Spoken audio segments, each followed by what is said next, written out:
तुमसे मिलने आई। अफसोस करना है?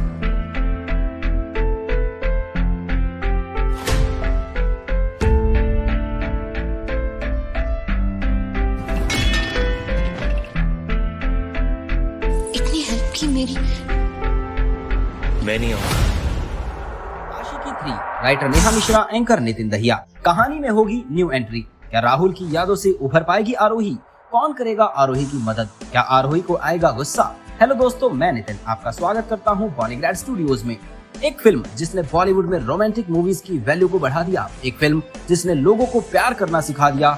नहीं पहचान सके? तो चलिए हम आपको बता देते हैं। हम बात कर रहे हैं 1990 में आई फिल्म आशिकी की, जिसके गानों से लेकर कलाकारों की एक्टिंग तक एक एक चीज सुपर डुपर हिट हुई थी। और इस प्यार को देखते हुए ही मेकर्स ने डिसाइड किया कि वो इसका एक और सीक्वल लाएंगे। जी हाँ, जल्द ही आपको बड़े पर्दे पर आशिकी 3 देखने को मिलने वाली है।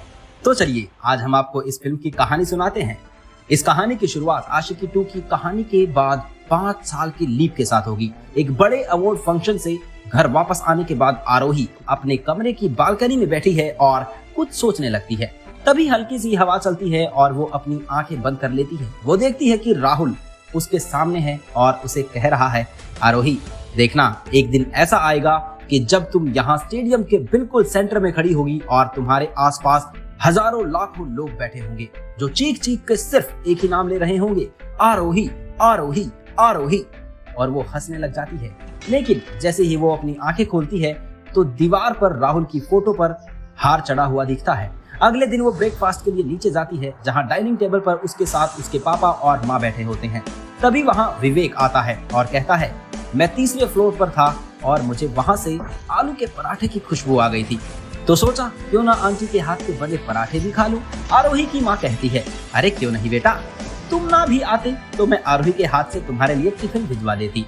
अब हम नहीं जानते कि क्या आरोही के ऑफिस में तुम उसकी कितनी हेल्प करते हो। हमारे लिए तो जैसी आरोही है वैसे ही तुम हो।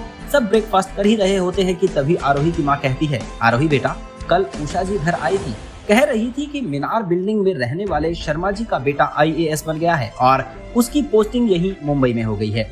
वो सब शादी के लिए एक लड़की ढूंढ रहे हैं, आगे तू कहे तो मैं।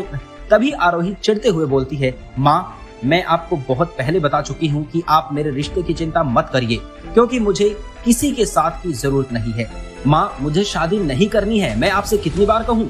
राहुल को आप लोग भूल सकते हैं, मैं नहीं। मेरी जिंदगी में उसके अलावा कोई और नहीं आएगा और इस बात को आप जितनी जल्दी समझ सको उतना ही अच्छा रहेगा। ये सब सुन आरोही की माँ की आंखों में आंसू आ जाते हैं और वो कहती है, नहीं भूले हम भी राहुल को, और हम जानते हैं ना तू कभी भूल पाएगी, पर क्या तू अपने करियर को लेकर आगे नहीं बढ़ेगी? अब हम कुछ भी करके राहुल को वापस तो नहीं ला सकते ना।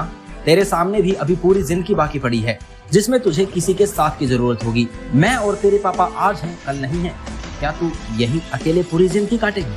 आरोही चम्मच फेंकती है और वहाँ से चली जाती है और पीछे पीछे विवेक भी जाता है।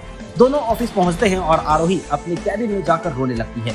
विवेक उससे कहता है, आरोही मैं तुम्हारे और राहुल के साथ शुरू से था। मैंने देखा है कि राहुल तुमसे कितना प्यार करता था। आखिर उसका मैनेजर होने के साथ साथ मैं उसका बेस्ट फ्रेंड भी था। राहुल हमेशा तुम्हें खुश देखना चाहता है और इसीलिए तुमने म्यूजिक को छोड़ा नहीं। आज देखो राहुल के प्यार और तुम्हारी मेहनत की वजह से तुम कहाँ बैठी हो। आरोही मुझे लगता है कि आंटी सही कह रही है। राहुल हमेशा चाहेगा कि उसके ना रहने पर तुम खुश रहो, क्योंकि तुम वो डिजर्व करती हो। आंखों में आंसू लेकर आरोही उसकी तरफ देखने लगती है। तो क्या होगा आरोही का फैसला? जानने के लिए देखिए हमारी अगली वीडियो। और इस फिल्म का कौन सा गाना आपको पसंद है ये हमें कमेंट सेक्शन में जरूर बताइएगा। धन्यवाद।